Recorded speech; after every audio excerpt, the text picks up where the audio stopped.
We watch everything. We watch everything. Hey, Santa fam, what's up? Welcome to another edition of We Watched Everything. Because we did. We did. And today we are going to be talking about a really kind of, I would say an actor that maybe not a lot of people know about. Yeah, he's one of those like Steven Tobolowsky type actors. We're not talking about Steven Tobolowsky. That's a totally different episode. But Steven Tobolowsky, you remember him, right? No, you don't, because he's one of those that guy guys, right? He was in Groundhog Day. He's like that. Hey, Bill Murray, I knew you when I was a kid, guy. I don't know. I mean, I guess I'll have to watch that for that episode because I haven't seen Groundhog Day. Wow, it's kind of crap. Anyway. Yeah, so this guy, he's pretty infamous, I guess. But there was a documentary made about him because, like you said, he is one of those, like, character actors that, like, you see his face or whatever, and, like... Wait, hey, what's the documentary called? Oh, it's called, Hey, It's That Dude, Rick Miller. Dick Miller. Dick Miller? Yeah, right? Yeah, hold on, let me look at IMDb real quick. Yeah, okay, yeah. Oh, yeah, it is Dick. Whoops. You've been saying Rick the whole time? I have. Maybe we watched the wrong filmography. Anyway, let's get through it. Okay. So, we're going to go talk you through some, not recommendations yet, we're just going to talk about his filmography just a little bit, smattering here and there, and then get to our recommendations. Yeah, which I'm like really stoked to give you guys these recommendations because they're all like 5-star stellar movies. So, he did this... The first one on my list that I'm seeing here is a movie that he did. He did a lot of movies with this guy, but we'll get to that later. Joel Dante. Yeah. He did this movie called Manatee. He plays a street preacher who is like, no, I don't want this horror movie about a giant manatee attacking a town in my town. Yeah. And his scene is brief, but it's really important, and Joel likes to put him in movies. Yeah. And just about every movie that Joel's ever done. Yeah, it's true. I like that one because, like, it has this nostalgic feel to it because it takes place during, like, the Cold War, or like the Cuban missile, right? The Bay of Pigs fiasco. Yeah. So there's like historical aspects. Yeah. So that's cool. And it's like a love letter to William Castle. He's the one. He did those gimmicks. Like he had the one that like they gave everybody a scratch and sniff card at the movie. It was called like Odorama or something. Yeah. He did that, and he had skeletons fly over the audience. Mm-hmm. Yeah. Mm-hmm. He's the inspiration for Manatee. It's a pretty good movie, too. Manatee part's weird. And another, seriously, like I said Joel Dante. He loves to work with Joel Dante, or Joel Dante loves to work with him. Yeah. Explorers. And this is an early one for Joaquin Phoenix, Tony Hawk, and Jason Bateman. They're all kids, and they build a scrap heap of spaceship using their Commodore 64 computer to pilot the thing. Tony Hawk was really cute when he was a kid. Yeah, I can't account for that, but yeah, maybe. It's okay if you think he's cute, though. It's okay if I don't. Whatever. But he plays this guy like a helicopter pilot who sees the makeshift spaceship that they make, and he's like, I wanted to do that when I was a kid, and he tries to hunt them down. Oh. Yeah, it's a pretty cool movie, though. It's like half of the movie is him hunting them down, and the other half is them meeting the space alien, like E.T. guys, sort of. But they're funny E.T. guys. He did a thing where he's played a robot in Heart Beeps. Mm-hmm. That's an Andy Kaufman movie. With Bob Zapruder. Yeah, right. And I forget Penelope. I forget her name. Anyway, so that one he just plays a robot. It's a bit part. But the next one is also a robot movie. Yeah. T2, right? T2 Terminator. T2 Terminator Rise of the Machines. Oh, yes. Yeah. Rise of the Machines. He has this really cool scene where he's basically a repairman in a gun shop. And yeah, it's a really cool scene. Also, most of his roles are really small and brief. Yeah. Space Raiders, which is a Roger Corman knockoff. He did do some Roger Corman movies, so this was a Roger Corman knockoff of Star Wars, but it uses recycled footage from Battle Beyond the Stars, like tons of recycled footage. But he's a guy in that, and he did a zombie movie called Night of the Creepers, and that was with David Paymer and forget the other kids. But James Gunn ripped that thing off for his Slither movie. Yeah, totally. It's like so obviously a ripoff. Very. Like, space worms turn everybody into zombies, right? It's total ripoff. Yeah. And nobody even knows this, though. This is I know. the thing. I don't... And here's definitely one that nobody's ever actually seen. That's why we watch everything.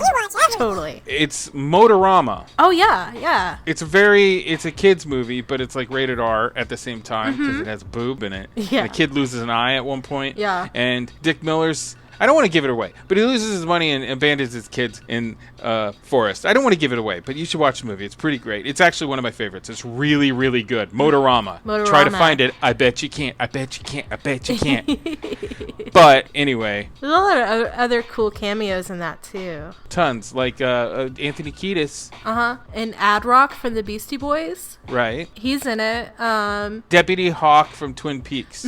And Laura San Giacomo. Right. Really, really strange cameos there. It's very brief at the beginning. She just doesn't want to have to, Yeah. change coins for the kid. That's Yeah. Anyway. Yeah. We're getting too far. Definitely watch Motorama for sure. And so there's this also. I don't even want to mention this, but whatever. Anyway, this is a little small movie that came and went in 1964. But we have to mention it though because it is a Joel Dante movie. Right, Joel Dante's really old then, man. Anyway, because he's still making movies. Yeah, he just came out in 64. Yeah. Wow. Youngest director, I bet.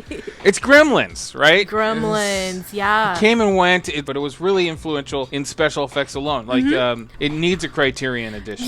They really should put it out on Criterion because, they do put a lot of, like, bad movies. Like, they did Equinox. Yeah, they did that Fiend Without a Face.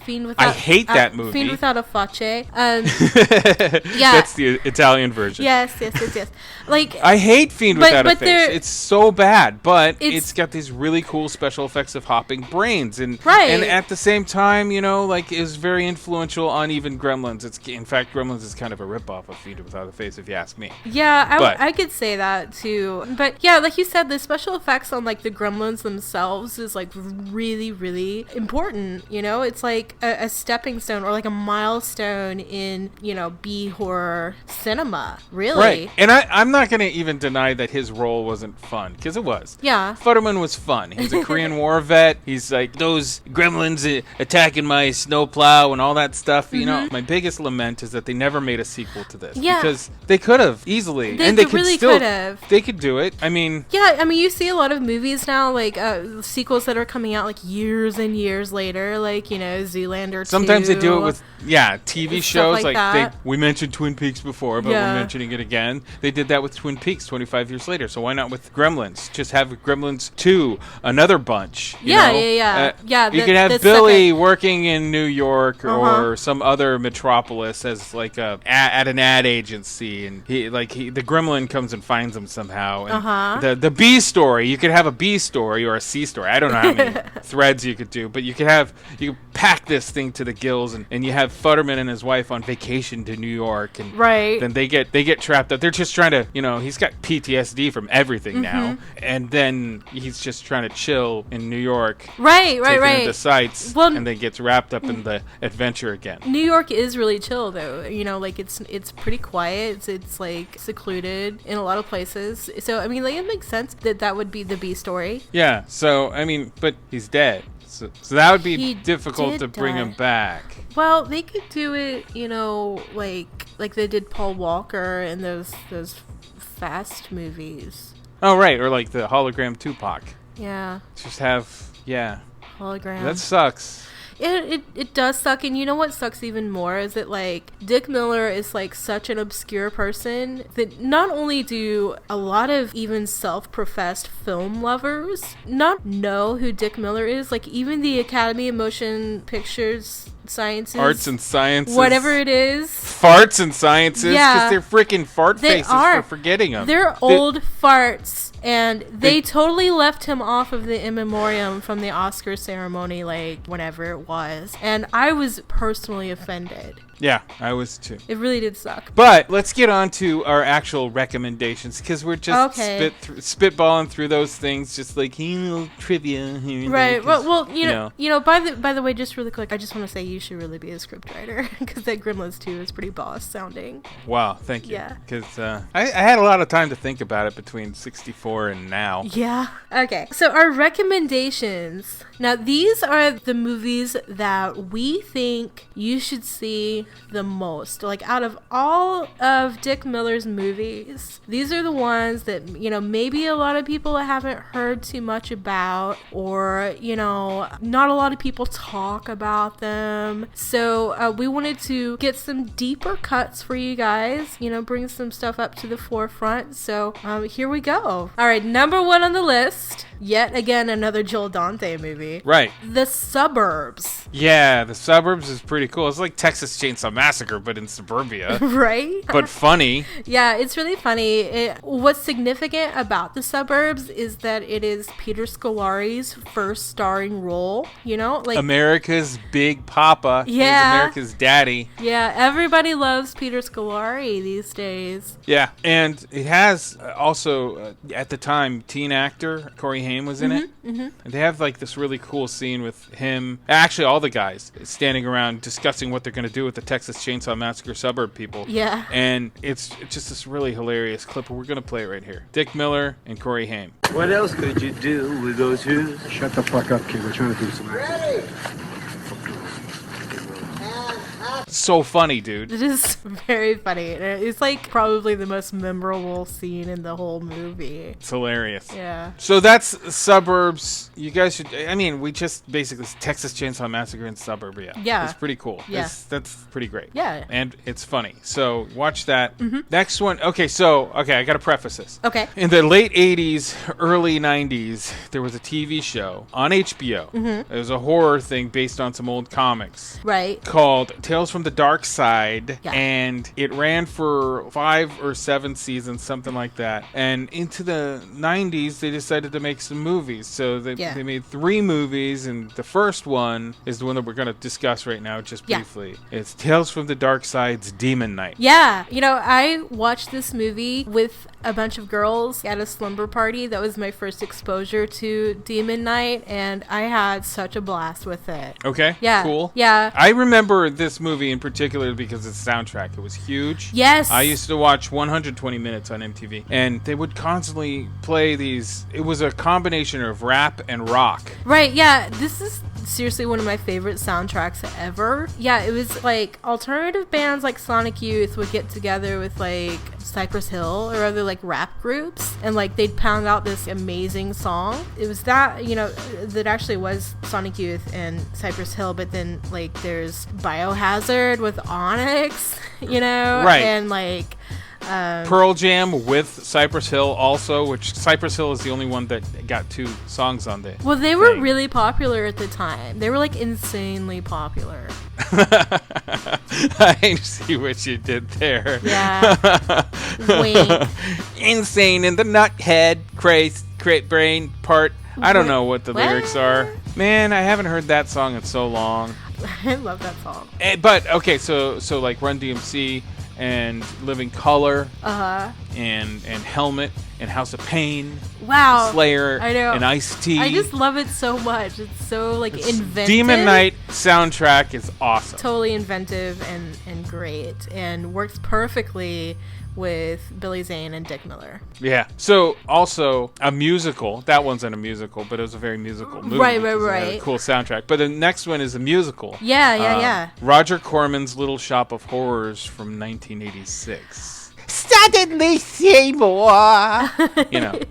Can you imagine? Like, it just must have been so much fun for Dick to work with Rick Moranis. Yeah, and Steve Martin. I know. Bill Murray. It was like this movie is like so star packed. It's crazy. Like it must have been just wild on set every day. Oh, I mean, his character is nuts anyway. He just goes around chomping on flowers. Yeah. And they're like, "Would you like to take the flowers out, take them home?" And he's all, "Nah, I'll leave them right here." It's goofy. It's weird.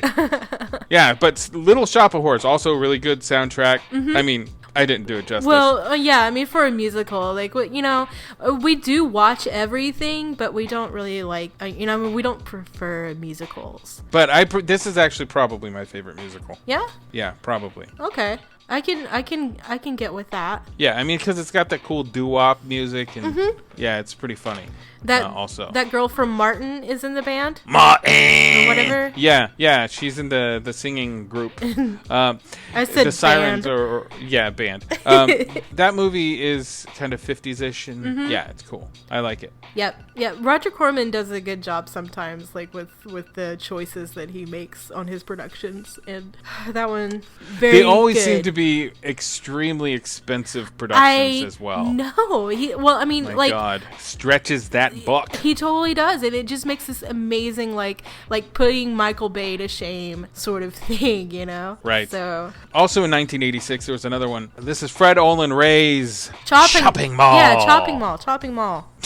How many malls are chopped? All of them. Jeez. Yeah, he plays a janitor, right? And Right. his scene is pretty pivotal for, robots run amok in a mall. Totally. Now, this is like one of the favorite movies of like my Wastoid fam. I have like my little community online, the Wastoids. Like, we're always talking about horror movies and stuff. And this is like Here's the audible Wastoid fam call. Wastoid. Yeah, you did it. Thanks. It's hard. Nobody does it. I mean, it's because everybody just hashtags Wastoid fam. Yeah, But it's anyway. hard for me to do because I can't even do a good Chewbacca. So Oh, that's You what. know. It's a it was a Wastoid. It- It obviously wasn't a Chewbacca. Anyway, there are another two very beloved cult actors in this Fred Olin Ray movie. You might know them. You might. Paul Bartel and Mary Warrenoff. Yeah. Speaking of Star Wars, Uh-huh. Principal Vader in Rock and Roll High School Forever, Mary Warrenoff. Uh-huh.